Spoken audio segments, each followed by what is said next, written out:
হয়, যোৱাকালি প্ৰশাসনৰ পৰা মই এখন চৌকছ ন'টিছ পাইছোঁ আৰু এই চৌকছ ন'টিছখন পাই পেলাই মই আচলতে অতি আচৰিত হৈছোঁ যে ৰাইজৰ দুৰ্গত ৰাইজক বানপীড়িত ৰাইজক মোৰ সাধ্য অনুসৰি কিছু অত্যাৱশ্যকীয় সামগ্ৰী মই তেওঁলোকক বা প্ৰশাসনে ব্যৱস্থা কৰা অস্থায়ী শিবিৰত মই প্ৰদান কৰোঁ আৰু প্ৰদান কৰি অহাৰ পিছদিনাখনৰ পৰাই আচলতে মোৰ ওপৰত এটা প্ৰেছাৰ আছিল যে মই সেই যি প্ৰচাৰ মাধ্যমত মই বান সাহাৰ্য দিয়া কথাটো প্ৰচাৰ মাধ্যমত মই দিছিলোঁ মোৰ ছ'চিয়েল মিডিয়াত সেইটো আচলতে উইথড্ৰ কৰাৰ কাৰণে এটা প্ৰেছাৰ আছিল আৰু মই প্ৰেছাৰটো আচলতে মই সেই উইথড্ৰ কৰাৰ কাৰণে মই সন্মতি নহ'লোঁ।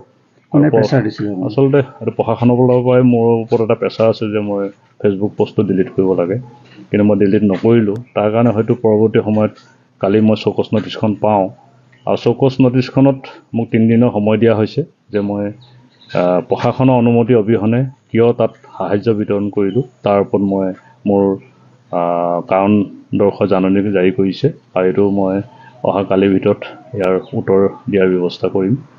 আচলতে মই এই কথাটোত অতি আচৰিত হৈছোঁ যে মই সৰুপথাৰ সমষ্টিত বহুদিনৰ পৰা ৰাইজৰ সদায় সেৱা কৰি আহিছোঁ। ৰাইজৰ যেতিয়াই যি সমস্যা হৈছে সেয়া লাগিলে বানপানীয়ে হওক, ধুমুহাই হওক, কৰোণাই হওক, কৰোণা সময়তো আচলতে নিজৰ জীৱনক মই তুচ্ছ কৰি প্ৰতিটো দিনেই ৰাইজৰ সেৱাৰ কাৰণে সদায় আগবাঢ়ি গৈছিলোঁ। সেই টাইমত মোৰ প্ৰশাসনৰ ফালৰ পৰা আচলতে বহুখিনি সহযোগিতা কৰিছিলে আৰু আজি কিছু বছৰ আগত নেপকোৰ বান্ধ খুলি দিয়াৰ বাবদ ৰাতিৰ ভিতৰতে যি হঠাতে বানপানী আহিছিল তাত আমাৰ বহু গাঁও ৰাইজ যথেষ্ট ক্ষয় ক্ষতিৰ সন্মুখীন হৈছিল আৰু সেই সময়তো প্ৰশাসনে বহু শিবিৰ প্ৰতিষ্ঠা কৰিছিল আৰু সেই শিবিৰসমূহত মই পাৰ্যমানে সাহাৰ্য মই প্ৰদান কৰিছিলোঁ আৰু সেই সময়ত প্ৰশাসনৰ বিষয়াসকলে মোক ফোনযোগে এনে কিছু সামগ্ৰী যোগানৰ কাৰণে অনুৰোধ জনাইছিল যিবোৰ সাধাৰণতে প্ৰশাসনৰ পৰা সেই মুহূৰ্তত আহি পোৱা নাছিল। ফেনাইল, ব্লিচিং বা তেনেধৰণৰ অত্যাৱশ্যক সামগ্ৰীসমূহ মই প্ৰশাসনে অনুৰোধ কৰা ধৰণেও মই সেইখিনি অতিৰিক্তভাৱে সেইখিনিও যোগান ধৰাৰ ব্যৱস্থা কৰিছিলোঁ। আচলতে প্ৰশাসনে সদায় আমাক আচলতে দিহা পৰামৰ্শ দি আহিছিল বা সহায় সহযোগিতা কৰি আহিছিল, কিন্তু কোনোদিনে আচলতে আমি এনেধৰণৰ কাম কৰোঁতে প্ৰশাসনে কেতিয়াও এনেধৰণৰ সাহাৰ্য বিতৰণ কৰোঁতে কোনোবা অনুমতি ল'ব লাগিব এই কথাটো কিন্তু কোনো প্ৰশাসনৰ আগৰ কোনো ব্যক্তিয়ে তেনেধৰণে আমাক কৰা নাছিল আৰু সেইকাৰণে আমি কেতিয়াও অনুভৱ কৰা নাছিল যে ৰাইজৰ সাহাৰ্য দিওঁতে অনুমতিৰ প্ৰয়োজন আছে। আমি কেতিয়াও অনুভৱ কৰা নাছিল, আমি আচলতে জনাও নাছিল। জনা হ'লে নিশ্চয় আমি পাৰ্মিশ্যন এপ্লাই কৰিলোহেঁতেন। গতিকে এই ক্ষেত্ৰত কি কথা জড়িত হৈ আছে আমি আচলতে অতি আচৰিত হৈছোঁ।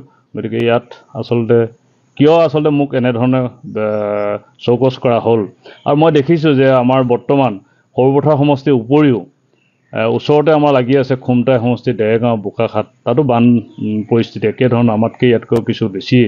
তাতো বহু ৰাইজে সাহাৰ্য প্ৰদান কৰি আছে। মই তাত তেওঁলোকক খা খবৰলৈ গম পাইছোঁ যে তাত কিন্তু প্ৰশাসনে কোনো পাৰ্মিশ্যন বিচৰা নাই বা পাৰ্মিশ্যন ল'ব লাগিব বা পাৰ্মিশ্যন হ'লেহে আচলতে সাহাৰ্য প্ৰদান কৰিব, এনেধৰণৰ কথা কিন্তু প্ৰশাসনৰ পৰা তেওঁলোকলৈ কোনো জাননী যোৱা নাই আৰু যিসকলে সাহাৰ্য প্ৰদান কৰিছে তেওঁলোকক কোনো চৌকছ ন'টিছ কৰা হোৱা নাই। আৰু মোৰ ক্ষেত্ৰত আচলতে কিয় এনেকুৱা কৰা হ'ল এইটো মই আচলতে অতি আচৰিত হৈছোঁ। ইয়াত নেপথ্যত কি স্বাৰ্থ জড়িত হৈ আছে আচলতে আমি বুজাত অলপ যদিও কঠিন হৈছে, আমি কিছু অনুভৱ কৰিছোঁ যে ইয়াত আচলতে ৰাজনৈতিক স্বাৰ্থ হয়তো জড়িত থাকিব পাৰে। গতিকে মই তেনেধৰণে অনুভৱ কৰিছোঁ। মানে আপুনি হয়তো এনেধৰণে অনুভৱ কৰিবলৈ আচলতে বাধ্য হৈছোঁ, যিহেতু গোলাঘাট জিলাতে গোটেই আচলতে বান সাহাৰ্য দিয়াৰ ক্ষেত্ৰত যদি প্ৰশাসনিক কিবা অনুমতি লোৱাৰ কথা থাকে এইটো আচলতে অকল সৰুপথাৰ সমষ্টি হ'ব নোৱাৰে, গোটেই অসম হ'ব লাগিব। গোটেই অসমতে একেধৰণৰ নিয়ম প্ৰযোজ্য হ'ব, অকল সৰুপথাৰ সমষ্টিত তাৰ ব্যতিক্ৰম হ'ব নোৱাৰে। কিন্তু গোলাঘাট জিলা বা অসমৰ অন্যান্য জেগাত যি ধৰণৰ পাৰ্মিশ্যনৰ ব্যৱস্থা নাই বা পাৰ্মিশ্যন ল'ব লগা হোৱা নাই, পাৰ্মিশ্যন অবিহনে ৰাইজে সহায় সহযোগিতা কৰি আছে, কিন্তু অকল সৰুপথাৰ সমষ্টিত মোক চৌকছ কৰা হৈছে। গতিকে তাৰ কাৰণে মই ভাবিছোঁ যে মই ৰাজনৈতিকভাৱেও জড়িত। মই ভাৰতীয় জনতা পাৰ্টি সেৱাৰ মনোভাৱে সংগঠন কৰি আছোঁ। সদায় ভাৰতীয় জনতা পাৰ্টিৰ জৰিয়তে মই ৰাইজক সদায় সেৱাৰ মনোভাৱে কাম কৰি ৰাইজৰ সেৱা কৰি আহিছোঁ। গতিকে মই যিহেতু এটা ৰাজনৈতিক দলত জড়িত, গতিকে সেই ক্ষেত্ৰত মই অনুভৱ কৰিছোঁ যে ইয়াত কোনো সমষ্টিত বা অসমৰ কোনো ঠাইত নোহোৱা নিয়ম মোৰ ক্ষেত্ৰত কিয় প্ৰযোজ্য কৰা হ'ল বা কিয় চৌকছ দিয়া হ'ল এই কথাটো যেতিয়া মই ভাবোঁ তেতিয়া আচলতে মই ৰাজনৈতিক কিবা স্বাৰ্থ বা ৰাজনৈতিক কিবা উদ্দেশ্য ইয়াত জড়িত হৈ থাকিব পাৰে বুলি মোৰ অনুভৱ হৈছে। এইটো আচলতে ৰাইজে এইটো বিচাৰ কৰিব কেনেধৰণৰ ইয়াত কথা জড়িত হৈ থাকিব পাৰে মোৰ অনুমান, কিন্তু ৰাইজে এইটো বিচাৰ কৰিব কি আচলতে ইয়াত থাকিব পাৰে।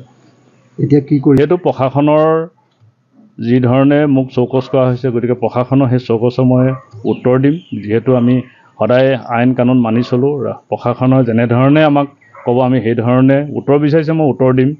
গতিকে মোৰ আচলতে প্ৰকৃততে এনেধৰণৰ পাৰ্মিশ্যন লাগিব বুলি মোক জ্ঞাত নহয়, সেইকাৰণে আচলতে মই আগতেও কৰি আহিছোঁ, কোনো পাৰ্মিশ্যন আচলতে কোনোদিন কোনো বিচৰাও নাছিল, তেনেধৰণে কৰি আহিছোঁ। গতিকে তেনেধৰণে কৰিলোঁ, তাৰ কাৰণে প্ৰশাসনৰ ৰোষত পৰিছোঁ। গতিকে মই তাৰ কাৰণে যেনেধৰণে উত্তৰ দিব লাগে সেই ধৰণে মই উত্তৰখিনি এই নিৰ্দিষ্ট সময়ত তেওঁলোকে ঠিক কৰি দিয়া সময়ৰ ভিতৰতে মই দিম।